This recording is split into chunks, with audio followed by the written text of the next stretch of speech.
মানে আহাব্বু ইলাল্লাহি তাআলা, ওগো নবী, আল্লাহর কাছে সবচেয়ে প্রিয় আমল কি?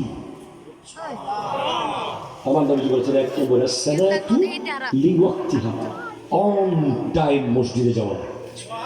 দুই নম্বর বিররুল ওয়ালিদাইন, বাবা মার খেদমত, সৎ আচরণ, তাদের সাথে সৎ ব্যবহার করা। তিন, ওয়াল জিহাদু ফি সাবিলিল্লাহ, আল্লাহর রাস্তায় জিহাদ করা। জিহাদ তিন নম্বরে, বাবা মার খেদমত দুই নম্বরে। কেন? বাবা মার খেদমত জিহাদের চেয়ে দামি।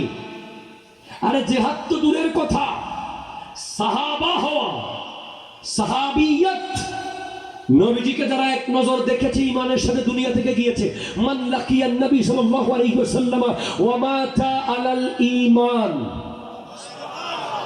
যারা নবীজিকে ঈমানের চোখে দেখেছে, দুনিয়া থেকে ঈমানের সাথে গিয়েছেন, ওনারা সাহাবা।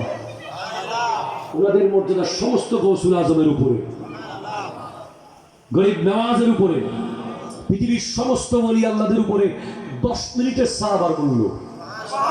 এটা জন্য মনে আছে?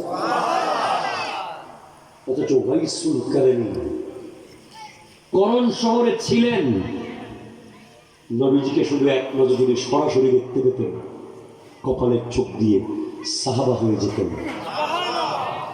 আবু জেহেল নবীজিকে দেখেছে, ঈমান ছিল না, সাহাবা হয়ে নাই। ওয়াইসুল কারনী ঈমান ছিল, নবীজিকে দেখেন নাই, সাহাবা হন নাই, তাবেঈন হয়েছেন।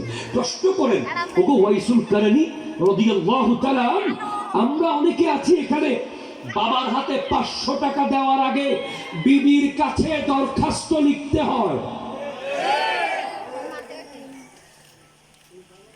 মায়ের হাতে 1000 টাকা দেওয়ার আগে বিবিকে রাজি করে কত কিছু করে, মাননীয় বিবি মাকে টাকা দেওয়ার অনুমতি প্রসঙ্গে